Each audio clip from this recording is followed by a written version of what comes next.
Toy Story 4 is directed by Josh Cooley and stars, of course, the characters we know from before, as well as some new additions, and this is a continuation of the story that we thought had culminated in Toy Story 3, but sometimes you can continue things if you play your cards just right. As we know from the ending of Toy Story 3, Bonnie now has the toys after Andy went to college and he gave them to her.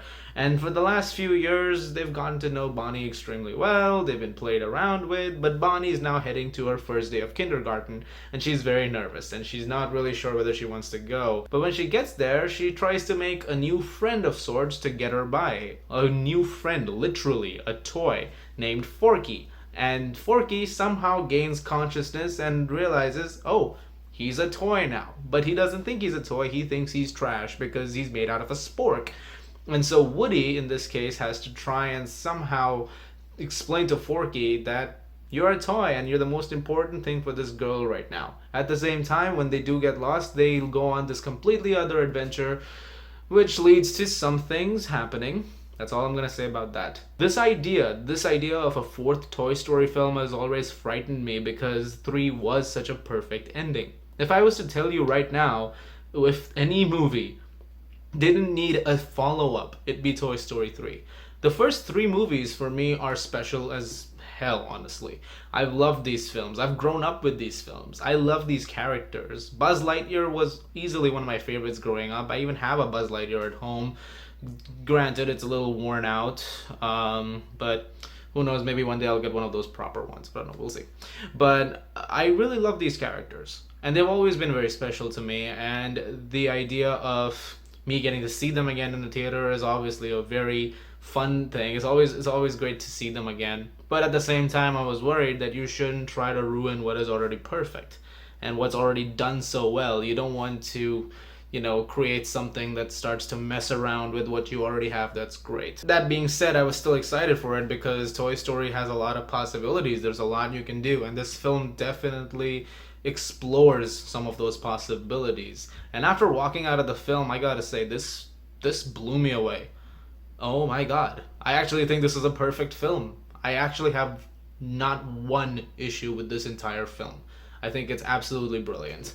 This is easily one of the best films I've seen this year, and this is, I think, in my opinion, Pixar's best since Inside Out. I think what they've done here is phenomenal, and this one got me. There was a lot of reports before the film came out that Tom Hanks and Tim Allen had a hard time getting through the last scene of this film. Yeah, you have no idea what you're in for. I cried for like 10 minutes, 15 minutes even. I think I'm still wiping away tears because my glasses were fogging up a little bit over there, so that gets you. But before I get into that aspect, one thing I have to talk about is the animation. Holy crap, we have come a very long way since that first film, and I mean, the technology has developed so much. These toys look realistic, but so do the surroundings around them.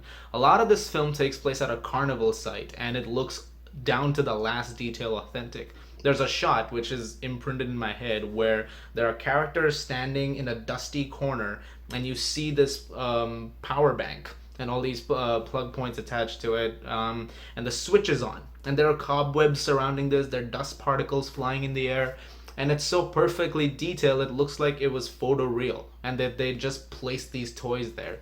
In fact, in the making of the film, they even said that they went through little cracks and crevices of small little places to get the details absolutely right. And that is clearly visible over here. And the toys also look amazing. I mean, yeah, they're animated, but they look very much like the real thing that you see at like the Disney store or something like that. They actually look very detailed. There are certain fine little hairs or little like fibers on Woody's arm that you can see at points, which are just, that was amazing. Even little freckles and scrapes and sides of some characters you could see. It was pretty remarkable what they managed to do with the detail. Also really great is the writing and direction. This is the first movie that Josh Cooley has ever directed. This is his first movie. It's crazy. This is on the level of debut like I think honestly Get Out was. Get Out was such an amazing debut from Jordan Peele, and you keep thinking, oh, how do you top that? And then Us came out.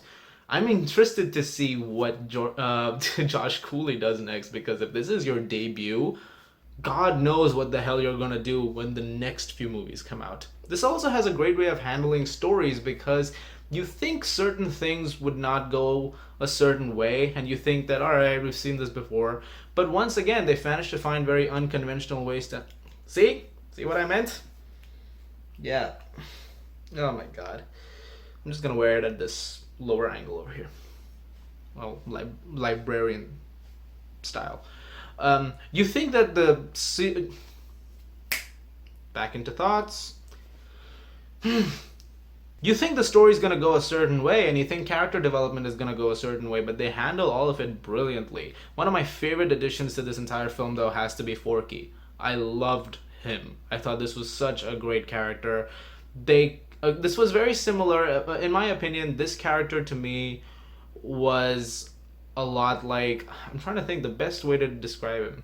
There was a character very recently who was also very similar. Like, he could have gotten extremely annoying, but they played it just right. There's a few characters like that recently, but they played him just the right way. And I love the dialogue and the back and forth he had with Woody, because Woody in this movie is kind of like a dad to him. He's trying to make him feel like, you're not trash, you're the most important thing, you know, I have to take care of you. And so he has a lot of moments like that in the film where he acts almost like a father figure to Forky, and I really love that. That was a great transformation of his character. Also, Buzz Lightyear got a really nice handling in this film. I really like what they did for him. But one of my favorite things about this film is also the villain story. And I'm not gonna go into spoilers. I know the film's coming out like tomorrow, so I hope you'll see it. But they handle the villain's arc in this in a very interesting way. You think it's going a certain way, and then halfway along the film you realize, oh, that's not it at all. We should really be paying attention to the other. Oh, I didn't. Oh, wow. Okay. Wow. Now, Bo Peep is also in this film, and one of the things that was brought up in Toy Story 3 was that, are we never going to get closure on that character? And so in many ways, Toy Story 4 is sort of tying up that end. And I'm so glad they did, because I think what they've done here with Bo Peep is just fantastic. I love the way they handled this character as well. I think she was excellent in this film, and fantastic writing for her too. Really, everyone's writing in this film is genius. One of my other favorite supporting character add-ins, which I loved, was Duke Kaboom, voiced by Keanu Reeves. After this, I'm pretty sure Duke Kaboom's sales are gonna skyrocket, because everybody's gonna want that guy.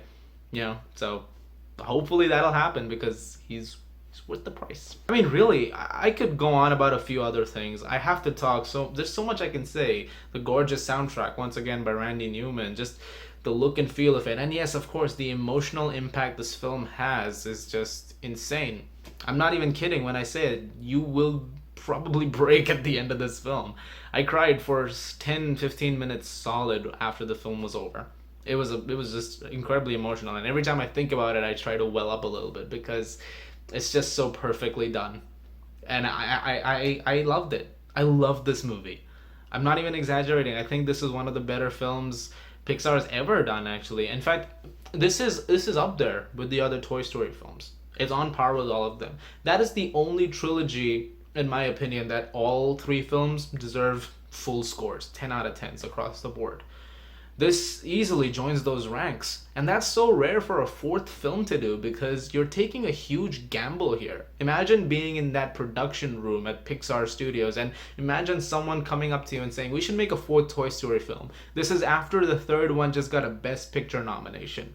Your first immediate thought is, oh, that is a terrible idea. That is almost like career suicide, because how do you top that, or how do you continue that story? And then somehow a 1 in like 100 million shot is taken, and that shot just hits you just got it. It's just right in the right.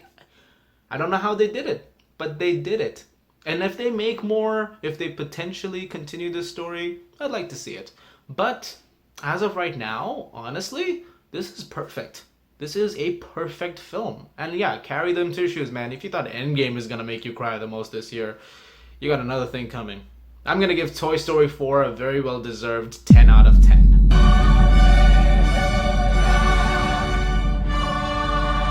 Thank you very much for watching, guys. Look forward to more videos very soon, including some reviews that I'm very excited for. You'll see very soon. As always, if you like this, guys, please do subscribe. Please go check out Toy Story 4. I hope you guys really love it. And as always, if you like this, please do subscribe, and I'll see you guys at the movies.